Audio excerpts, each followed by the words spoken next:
After being reborn into the 1980s, I rejected Oliver, who would one day become a major general. Instead, I chose Pablo, a villager who made a living gathering pig grass. My mother thought I had lost my mind. After all, the entire village knew that the village chief's daughter used to chase after Oliver, the educated youth from the city, threatening to kill herself if she couldn't marry him. I recalled my past life. After marrying Oliver, we never shared a true marital relationship. He even brought a child home shortly after our wedding, claiming the child was the orphan of a fallen comrade. I treated the child as my own and raised him with care and love. It wasn't until our golden wedding anniversary that I accidentally entered the study, a room Oliver had forbidden me from entering. What I saw there shattered my heart. The walls were covered with photographs of my older sister, the village belle who had passed away long ago. It turned out that Oliver wasn't incapable of loving. He had stayed celibate all these years in memory of my sister.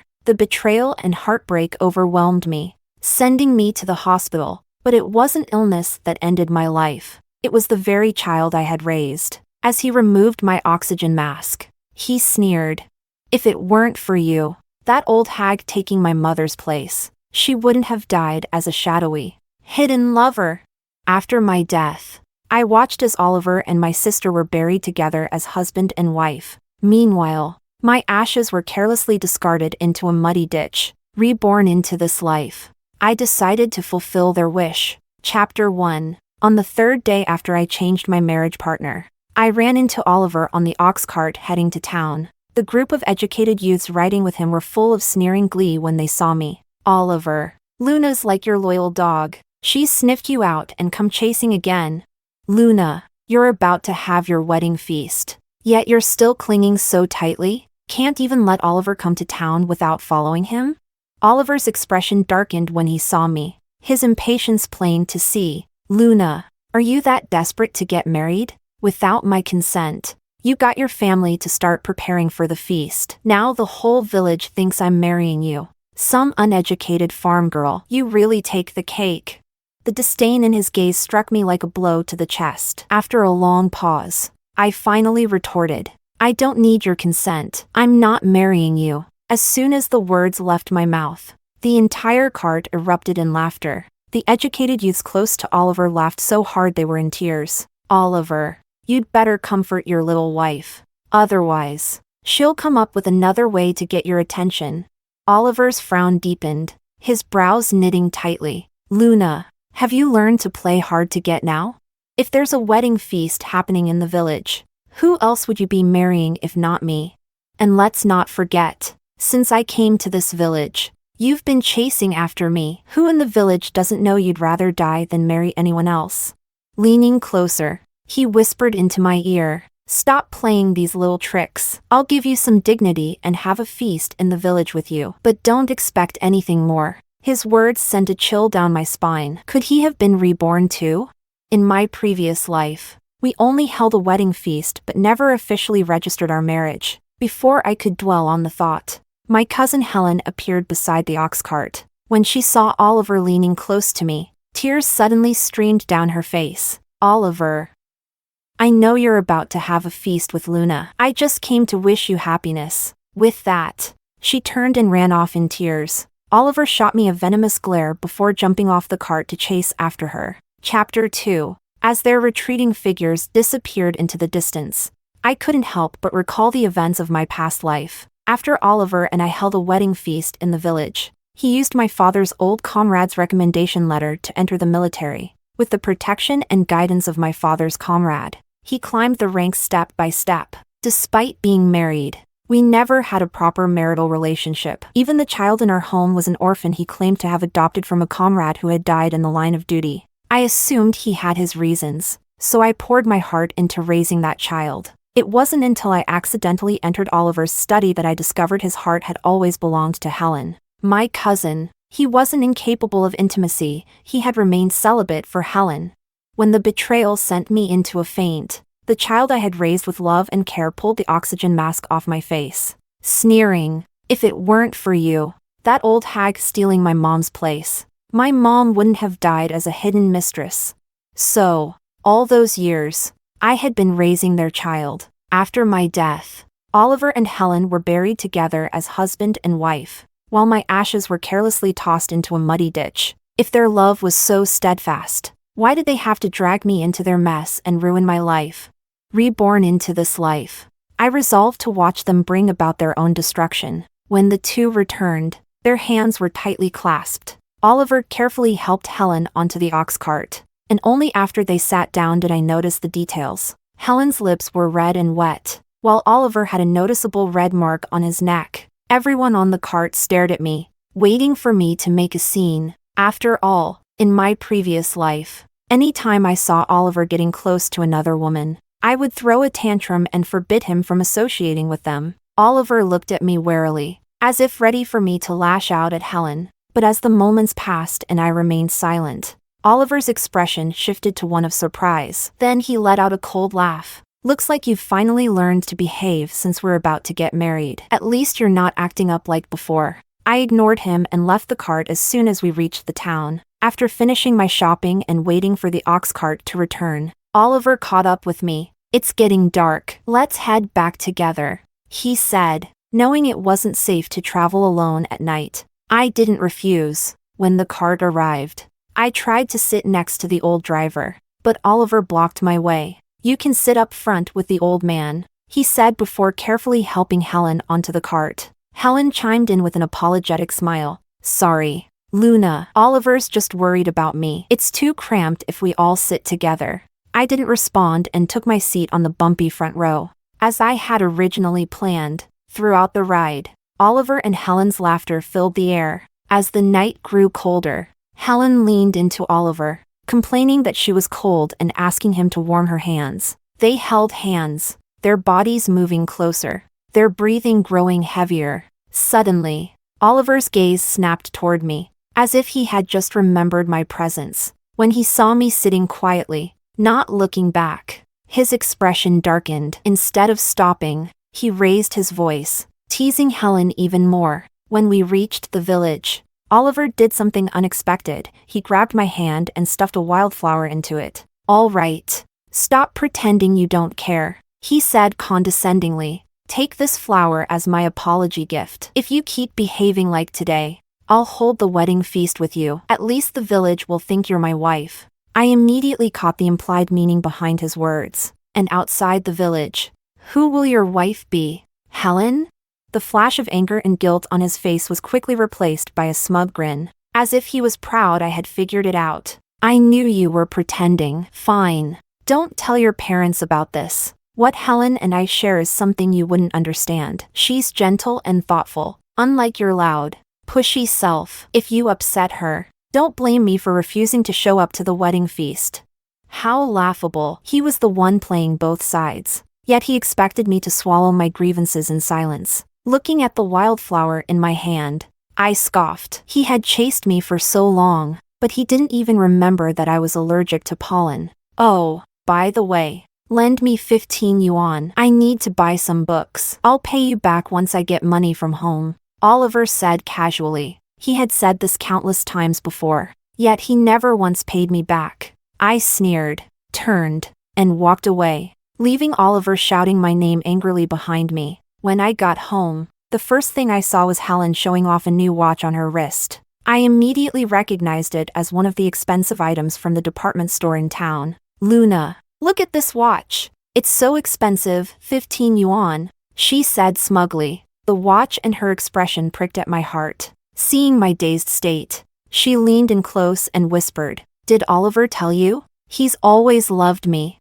not you. My dear sister, you've lived a good life for so long. Now it's my turn to be the Major General's wife. So, Helen had been reborn too. Chapter 3. No wonder Helen, who had always looked down on the educated youths in our last life, eagerly sought out Oliver now. I thought back to my previous life, when I entered the military base as a military spouse. My father's old comrade immediately treated me like a goddaughter, because I was Oliver's wife. He went out of his way to look after him, ensuring Oliver rose through the ranks to become the youngest major general. Oliver's parents believed I was a lucky charm and never looked down on me for being from a rural village. On the contrary, they treated me exceptionally well. Despite Oliver's cold attitude toward me, I thought I was fortunate until I realized on my deathbed how utterly wrong I had been. Helen, seeing my stunned expression, walked off like a victorious rooster, proud and smug. Not long after, my mother pushed open the door and told me the wedding feast was ready, and I'd be marrying Pablo in 3 days. I was surprised he had agreed to the marriage. Pablo was infamous in the village for his poverty and reclusive nature. Few people were willing to interact with him. In my previous life, shortly after my wedding, I had heard rumors that Pablo had offended someone powerful and was taken away, never to return. But my intuition told me there was more to the story than what people said. Once, I had seen some village thugs deliberately bully and insult Pablo, only for him to fight back with surprising ruthlessness, leaving them badly beaten. At the time, I thought Pablo wasn't as easy to push around as people believed. It wasn't until I followed Oliver to the military base that I realized Pablo's precise, lethal moves resembled those of a trained soldier. But no matter what, he had agreed to the marriage, and this life, I wouldn't have to marry Oliver. The next morning, I went to the tailor's shop to pick up the dress I had ordered for the wedding feast. I went to a famous tailor in the city and ordered a design popular in the West, a wedding gown. I hung the wedding gown up in my room and went off, satisfied, to prepare for the wedding feast. That evening, as I returned home, I heard Helen's coquettish voice coming from the woods behind the house. "Oh, Oliver, be gentle. If you tear it, Luna won't have anything else to wear." Oliver's usually composed voice had taken on a lecherous tone. "So what if it's torn? You look far more enticing in it than she ever could." I couldn't believe my ears and dashed into the woods. The snow-white wedding gown hung loosely on Helen, with several pieces of torn fabric scattered on the ground. Oliver was tucking a flower behind her ear. Furious, I lunged at Helen. "This is my wedding gown. How dare you wear it without my permission and ruin it?" Helen, pretending to be weak, fell to the ground and started crying in fear. Oliver pushed me aside and pulled Helen into his arms, yelling at me, "Enough! Luna, wasn't this gown meant for me to see anyway? What's the big deal if Helen wears it? It's just a cheap, tacky style. Why are you making such a fuss? If you keep acting like this, there won't be a wedding." I was enraged and shouted back, "Who said it was for you to see? This gown is for my wedding with Pablo." At Pablo's name, Oliver's brows furrowed. Then he let out a mocking laugh. "Luna, now you're learning to lie? Everyone knows you'd rather die than marry anyone but me." "Pablo? That useless pig grass cutter dares to compare himself to me? I already agreed to show up for the wedding feast. Stop making a scene." Helen chimed in, adding fuel to the fire. "Yes, Luna, Oliver just wanted to see what you'd wear tomorrow. Why drag someone else into this to upset him?" Helen grabbed my arm, feigning concern. "Luna, don't be angry with Oliver because of me." Then, lowering her voice, she whispered into my ear with malice, "Luna, a disgrace like you is a perfect match for that useless Pablo. Let me tell you, I will be the Major General's wife in this lifetime." A gust of wind blew, carrying the pollen from the flower in Helen's hair right under my nose. Helen knew full well about my pollen allergy. My breathing became labored as the allergic reaction set in, but Helen screamed and dramatically fell backward. Oliver immediately rushed to her side, cradling her in his arms, his face full of worry. He turned and roared at me, "Luna, how can you be so vicious? How could you hurt someone over such a small matter? If Helen gets hurt, I swear I won't let you off." He didn't even glance at my face, flushed and strained from struggling to breathe. Instead, he carried Helen out the door in his arms. Helen rested her head on his shoulder and threw me a triumphant, mocking smile as they left. I staggered to the riverbank, scooping up the cold water and splashing it onto myself. The icy water washed away the pollen lingering in my nose, helping me regain my breath. Everything that had just happened drained the last bit of warmth I felt for Oliver. Thankfully, in this lifetime, I wasn't marrying him. After taking several moments to compose myself, I stood up. The wedding gown was already torn, and Helen had worn it. I didn't want it anymore. With the wedding feast happening tomorrow, I needed to find another suitable outfit. I couldn't let Pablo think I wasn't taking the marriage seriously. As I approached my house, I heard Helen's sultry voice. Peering through the window, I saw her lying beneath Oliver. Her eyes glazed with desire as he moved on top of her,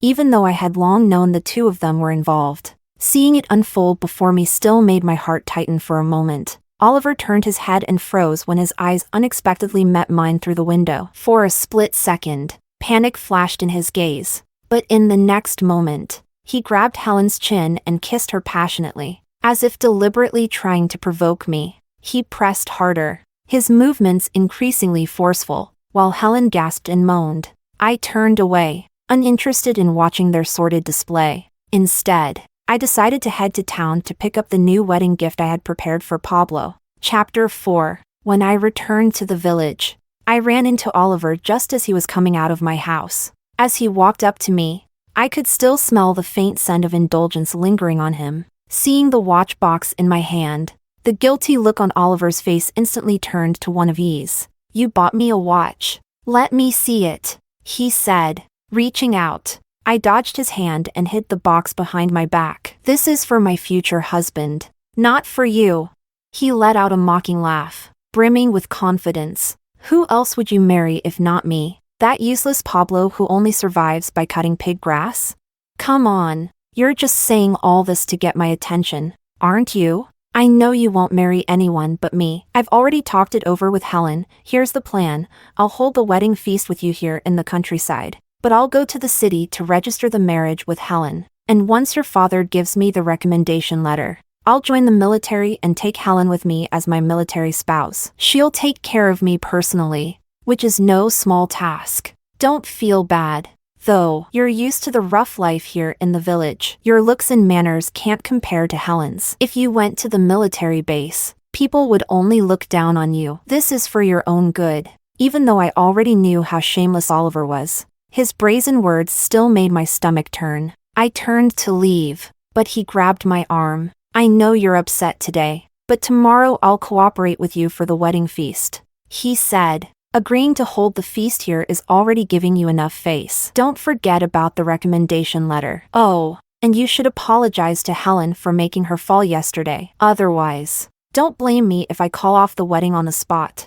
With that, Oliver left ahead of me, watching his retreating figure. I let out a long breath. It's fine, tomorrow he'll finally know who I'm actually marrying. The next morning, a brand new red flag sedan drove into our yard. As Pablo stepped out of the car, dressed in a sharp, modern suit with a red flower pinned to his chest, his tall and sturdy figure took me by surprise. But it was Oliver, standing at the entrance with his usual entourage of educated youths, who turned pale. From outside the courtyard, a booming, deep voice rang out, drawing everyone's attention. 1, 2, 3. A total of 9 red flag sedans parked neatly outside my house. The lively wedding feast seemed to fall into stunned silence, and when Pablo's people began unloading a refrigerator, a television, and a washing machine adorned with red ribbons into the courtyard, the air was filled with sharp intakes of breath. The silence broke into chaos. Is that a television?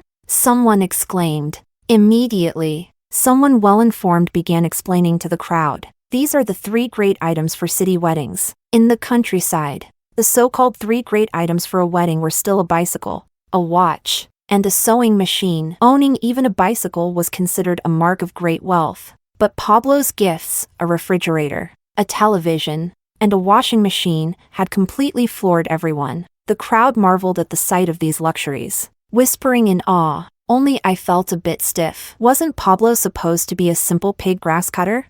How did he manage to get the ration tickets and afford the 3 great items of city weddings? Chapter 5. The man who had just finished setting down the items noticed my stiff expression. He patted my shoulder and stepped in front of me, shielding me protectively. Dear villagers, today is a joyous day for Luna and me. We've prepared some celebratory sweets for everyone. Please, help yourselves and share in our happiness. As soon as he finished speaking, the men who had helped carry the 3 great items into the courtyard retrieved boxes of sweets from the cars. Everyone received a share, everyone except Oliver and the troublemaking educated youths. When the villagers opened the boxes, they were stunned. Inside were sweets that could only be bought at department stores in the city. Oh my goodness. So many white rabbit candies. And even chocolate. Wow. These candies cost more than meat.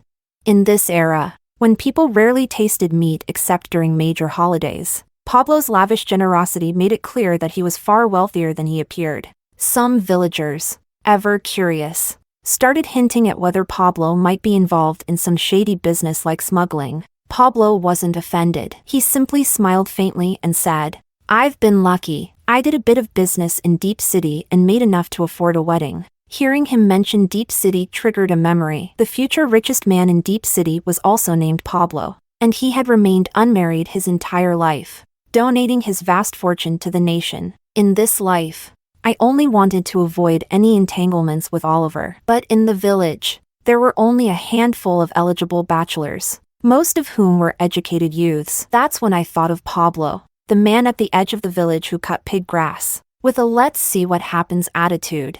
I asked my mother to have a matchmaker arrange a proposal. Little did I know, he would turn out to be the future richest man in Deep City. The villagers, delighted with Pablo's sweets, began offering well wishes for the wedding. "May you live in harmony and have many children. May you be united in love and grow old together." Pablo accepted their blessings with a gracious smile. Then, he took my hand and slid a gleaming gold bracelet onto my wrist. Studying it with satisfaction, I widened my eyes in surprise and instinctively wanted to refuse. But I caught sight of Oliver's darkened expression. Standing at the courtyard gate, he glared at us, his eyes practically shooting flames. I found it laughable. What right did he have to be angry? The gold bracelet on my wrist suddenly made the watch I had bought for Pablo seem a little less impressive. Hiding the watch box behind me in a flustered motion, I failed to notice Pablo's sharp gaze. He noticed, and a knowing smile crept across his face. His deep, melodious voice reached my ear, and his words made my cheeks flush uncontrollably. "Is that a wedding gift you prepared for me, Luna?" Avoiding his gaze, I nodded obediently. Pablo chuckled softly and extended his hand toward me. "Well then, Luna, would you do me the honor of putting it on for me?" I could feel Oliver and the other educated youths intently watching my every move. Summoning my resolve, I pulled out the watch I had spent so much time selecting at the department store. As my cool fingertips brushed against his warm skin, I felt a strange sensation, as if his warmth ignited a faint itch in my heart. The strap length was perfect, and the watch on his wrist seemed to elevate its value. Seeing his satisfied expression, I couldn't help feeling uneasy. After all, I knew all too well the kind of person Oliver was. "Pablo, if Oliver and his group say anything unpleasant later, don't take it to heart. Just ignore them." He took my hand and gently draped it over his shoulder. With a smile, he asked, "We're husband and wife. No matter what they say, I won't believe them. I only believe you." He looked directly into my eyes, his gaze filled with unwavering trust. My heart skipped a beat, and a warm feeling spread through me. Chapter 6. Amid the villagers' exclamations of admiration, I caught sight of Oliver not far away. The mocking smile on his lips slowly disappeared, replaced by a heavy expression. I didn't want to pay him any attention, but some people seemed determined to make themselves a nuisance. Oliver strode over and blocked Pablo and me, in a tone dripping with arrogance and condescension. He said, "Luna, are you done with your tantrum? Let go already, or I really will call off the wedding." Before I could respond, Pablo spoke first. "Oliver, you're mistaken. Luna's wedding isn't with you. It's with me. If you're here to share in our joy, you're welcome to join us for the wedding banquet at the state-run restaurant in town. I've booked the entire place." Hearing Pablo say he'd booked the state-run restaurant, I instinctively tightened my hold on his arm. State-run restaurants weren't exactly places you could just book outright. Was he bluffing too much? Oliver immediately noticed my nervous expression and relaxed, as if reassured. "Enough. Luna, are you still mad about yesterday? Fine. I'm sorry. Now tell this guy to leave. Why drag others into our business? You're being so immature. And as for the state-run restaurant, come on. Take a look at your status. Do you really think you could book it? Dragging all these props in just to pressure me? And you expect me to believe you'd marry someone else after chasing me around for so long?"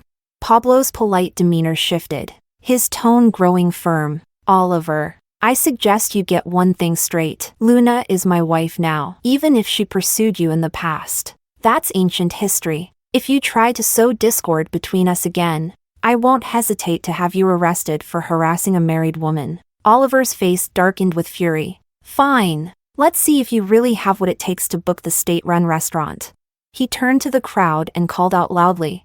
Villagers. Pablo says he's hosting his wedding banquet at the state-run restaurant. Let's all go and see if it's true. The villagers gasped in amazement and once again showered us with compliments. Seeing the villagers eagerly planning to head to the state-run restaurant together, I couldn't help but sigh. It's over. The bluff was too much. What do we do now?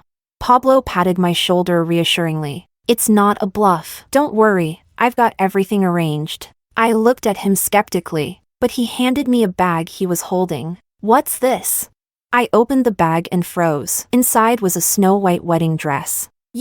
How did you? I saw it in Deep City and immediately thought it would suit you perfectly. Go put it on. Today, you'll be the most beautiful bride. He gently pushed me into a room and urged me to change. Standing in front of the mirror, I barely recognized myself. The dress was even more stunning than the one I had ordered from the tailor. As I turned to look at myself, I couldn't help but marvel. It's true what they say, clothes can make the person. Even I looked beautiful in this dress. When I stepped out of the room, Pablo's face lit up with a genuine smile. You look beautiful, he said earnestly. He opened the car door for me and gestured for me to step inside. Chapter 7. My heart raced as I followed Pablo to the state-run restaurant. By the time we arrived, Oliver and his group were already there, along with the villagers who were seated in small groups, chatting excitedly. When the restaurant staff saw Pablo step out of the car, holding my hand, they immediately showered us with petals and called out cheerfully,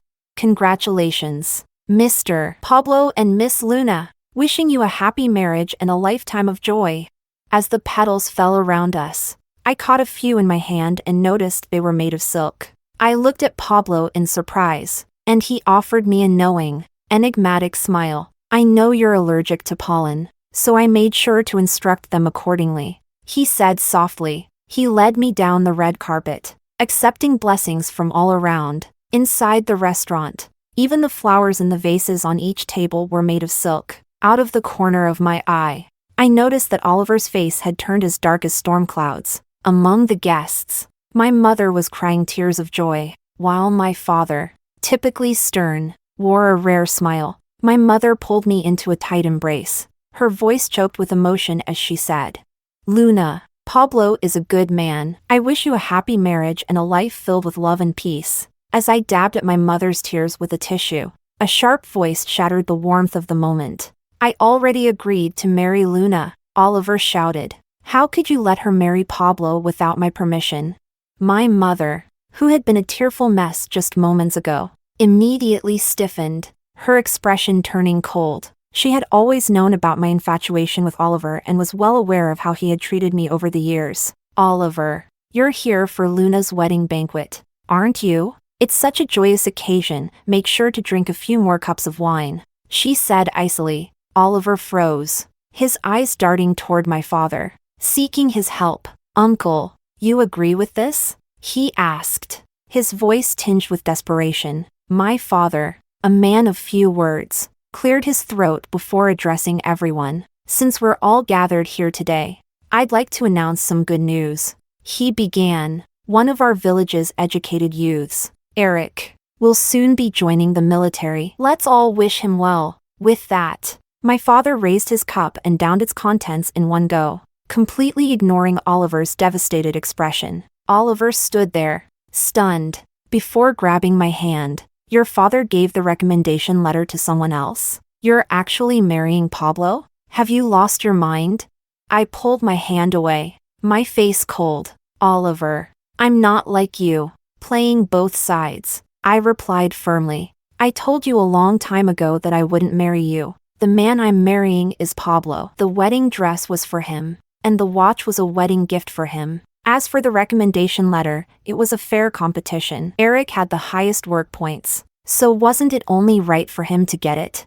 Oliver's eyes turned red with disbelief, as though he couldn't process the cruel truth coming from my mouth. Pablo stepped forward and positioned himself protectively in front of me, blocking Oliver's view. "Oliver, stay away from her," Pablo warned, his voice firm. At that moment, Helen rushed over and grabbed Oliver's arm. Oliver, let's go, she pleaded, but Oliver shoved her away in disgust. Get lost, he snapped. Helen's eyes immediately reddened, and tears began to stream down her face. I didn't want to waste any more energy arguing with Oliver, so I grabbed Pablo's hand and turned to leave, but Oliver clung desperately to the hem of my dress, his eyes filled with anguish and pleading. You're lying to me, aren't you? He choked out. I was wrong. You're just angry, right? Let's get married right now, okay? I'll cut things off with Helen completely. I swear. Without sparing him a glance, I shook free from his grip. Pablo gestured to his men, who quickly restrained Oliver. As I glanced back at Pablo, I caught a glimpse of Oliver's tear-streaked face. Even while held back, he still struggled to crawl in my direction. Luna, I'm sorry, he wailed. Don't marry someone else. I'll change. I promise I'll change. My mother had heard enough. She marched forward and delivered a resounding slap across Oliver's face. You've tormented my Luna enough, haven't you? She shouted. How dare you come to her wedding and cause a scene? What kind of intentions do you have? You've humiliated her time and time again. You made her do everything for you, wash her clothes in the freezing winter, and then you had the audacity to insult her in front of everyone. If it weren't for my Luna being so infatuated with you, do you think I would have treated you kindly? As my mother recounted the grievances I'd endured for Oliver, her eyes filled with tears. I was her flesh and blood. Although villagers often told her to try for a son to care for her in old age, she firmly refused after I told her I didn't want a younger brother. While other daughters in the village spent their childhoods laboring in the fields, my first experience with farm work was all for Oliver. Oliver fell to his knees before my mother, his face etched with pain and regret. Auntie, I know I was wrong. I'll change. I swear. Please don't let Luna marry someone else. My mother shoved him aside with annoyance. Oliver, if you dare disrupt Luna's life again, I'll have you locked up for harassment.